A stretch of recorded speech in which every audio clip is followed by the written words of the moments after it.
We have 14-year-old solar panels, 2 Powerwalls. How do they hold up over time? Today, we're gonna get to the bottom of it. They figured out how to make ordinary stuff attractive. Batteries, sexy. How do you do that? Solar panels, not so sexy. But Tesla figured out how to make them sexy. Back in 2017, we met a man unlike anyone you'll ever meet. Flip of the switch, we just stick it to the man entirely, and we just use the solar and the batteries. Sticking it to the man. I am all about it. They've been sticking it to us for long enough, and I think it's time to sort of equal the scales. His 10-kilowatt solar was already 7 years old. His first-gen green Model S was the final one ever built, with nearly 300,000 miles today. Oh my gosh, the green Tesla's still here. Plus, he still has the first Powerwall in the southeastern U.S. What about buying like Cybertruck though and using the vehicle to home instead of Powerwall? Have you thought about that?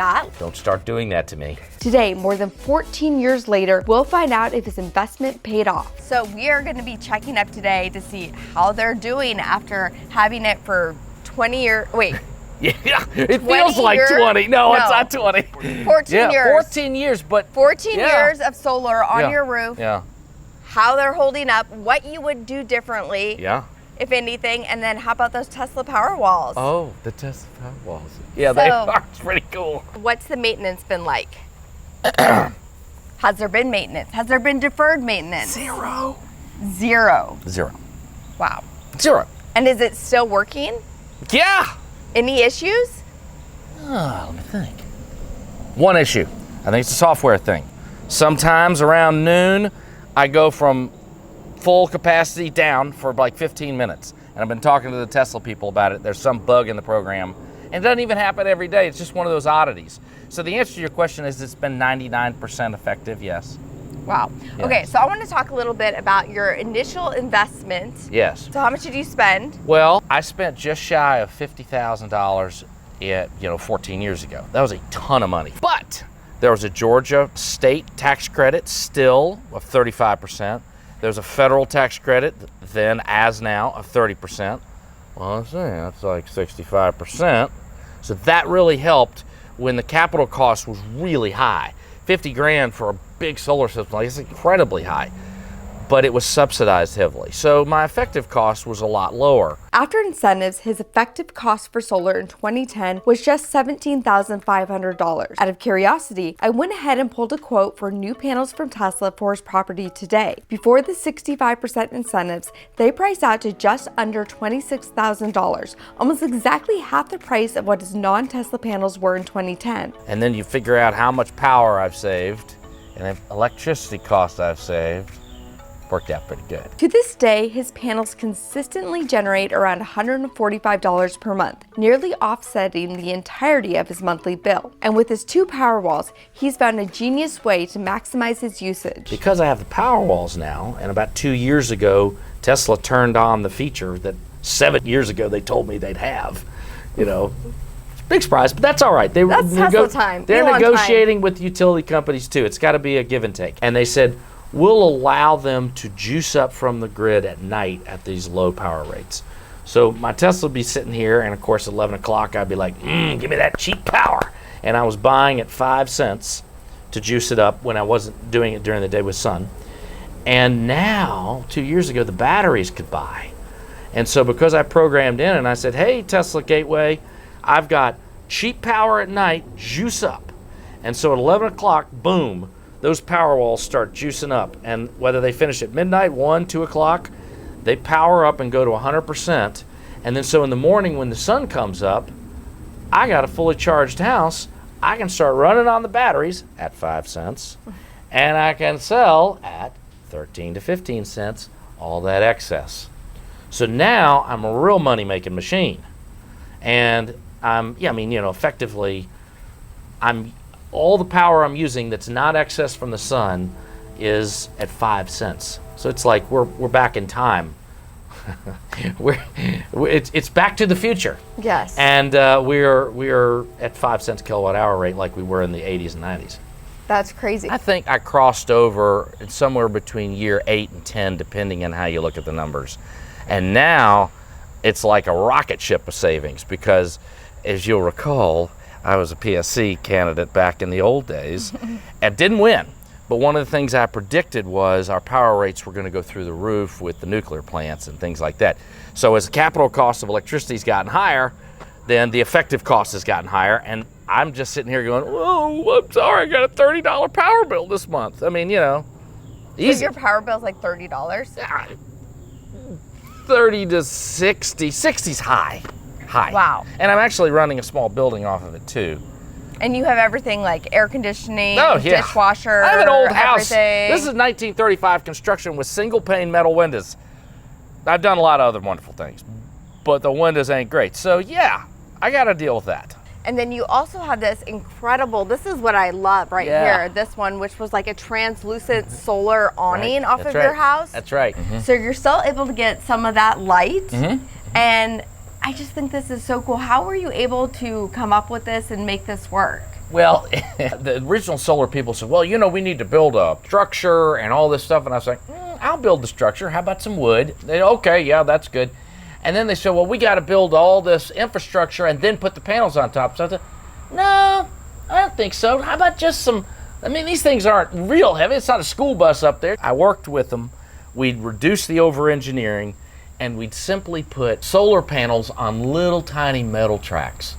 And suddenly, it met the snow load rating and all the stuff you had to have, even here in Georgia. And we affixed it to the building itself, to the house. And it's more than substantial. I mean, I've actually been up there. I lay flat when I go up, and it'll get off branches or something. You know, that's the one thing I've done up there. But it's plenty fine. You just disperse your weight. But yeah, I love the idea of being able to have that sun come through and stand in the kitchen and not have it dark. Yeah. That's huge. I love the sun, and I don't want to lose the sun because of converting to solar. All right, guys, if you're like us and you want to have solar, but you live in an apartment or your HOA restricts it, you're going to love this. Today's sponsor is one of the coolest companies out there. Climatize is an investment platform that allows you to invest in solar, battery storage, or renewable energy projects all across the US. So the way it works is you can go to the Climatize website, set up an account. If you choose to invest, you can do so with as little as $10. There's no investor fees, and this is open to all US bank account holders over 18. You don't need to be accredited or anything special. You can look through the investment offerings and choose a project you'd like to support. Some of these offerings have the ability to pay up to a 10% annual return, and you're investing in solar energy projects all across the US. To check out the current offerings on their site, go to climatize.earth/Kim and use code KIM025 to get $25 in free credit once you complete your onboarding process. Check them out, but remember, we are not financial advisors. This is not a solicitation to invest, and all investments carry risks, so please consult with a professional before making any financial decisions. Thank you to Climatize for sponsoring this episode. That's the way you should do a back porch. I've got some ladybird rose kind of over it. Not great for solar, but I don't really care. And you know, the blueberry bush is blooming, and might start to threaten it, and an old peach tree that my 80-year-old girlfriend gave me. Those sort of things, but who cares? It's all right. If a little sun is blocked, it's okay. You're still able to pick up enough though that it's like it doesn't even matter. And I think that's really cool because the average person does typically have some kind of like deferred maintenance. They are like living in the real world. Yeah. And that's how life works. So to see that it's still working great for you. Yes. Maybe you're not getting the optimal amount of sunshine, but it's enough to make it worth it. Back in 2017, he was also the first in the Southeast and the first in the state to take delivery of Tesla's new Powerwall. And I know it's the first in Georgia. And Tesla people came to do the installation with the Hannah Solar people. And they would not let there be any press. Because I had lined up press. I'm like, let's do some press. Yeah. And they were like, if you have press, we'll pull the license of the people that were installing. I was like, okay. But actually, there were Tesla people standing here. I mean, they didn't want anything to go wrong. How are these holding up?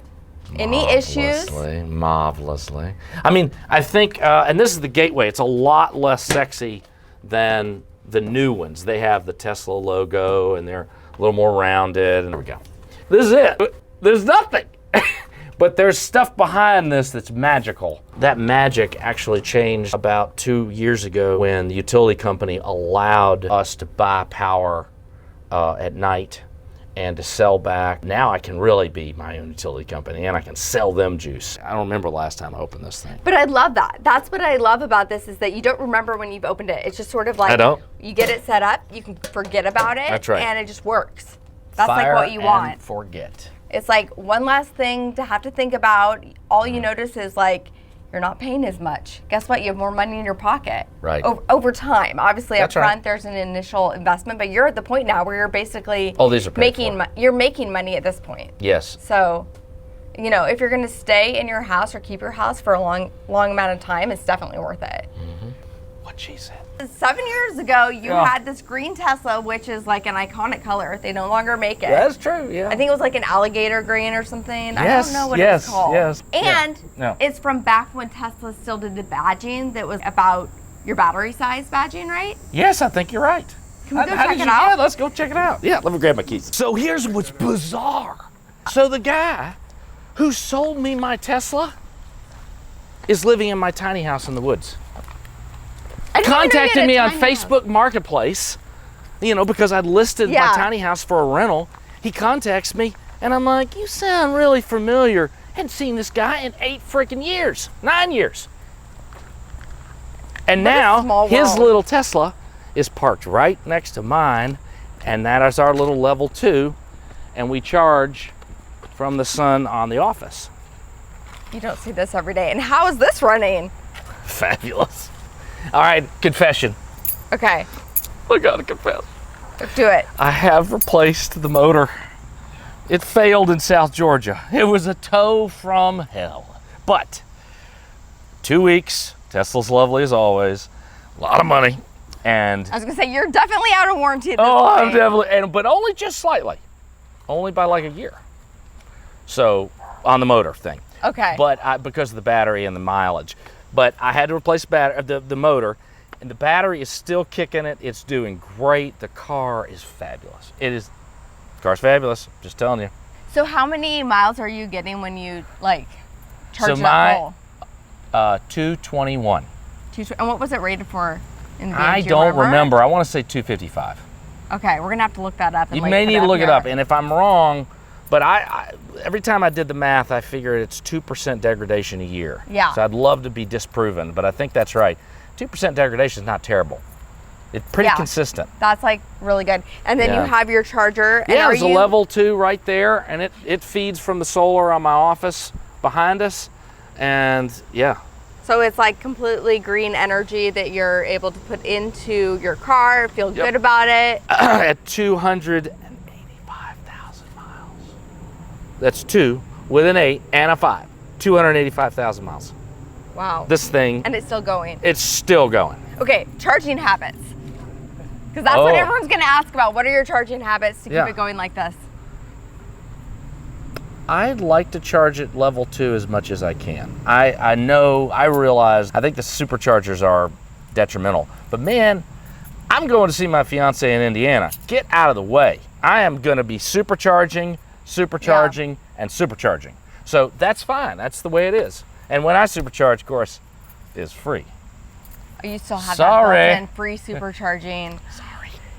It's like some of the like crazy stuff from the early days of Tesla. You still have all that with this that I've almost forgotten about. So that's crazy to think about, the free supercharging. Oh, they're trying to trying to get you. You know, they say, oh, if you do this and do that, and you take away the free supercharge.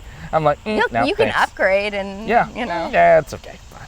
That is crazy. One last question about your charging habits. Yeah. What do you charge up to? Yeah, sorry. Yes, 80%. That's what I did last night. I came in with 10 miles of range, which is plenty.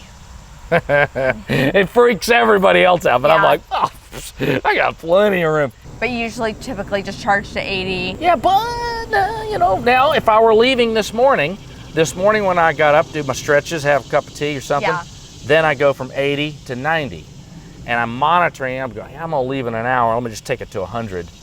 And so, but you track that last bit really close. I mean, you know these things, but for those of you that don't, like, that's the key. Don't do this 90 and 100% stuff hours or a day in advance.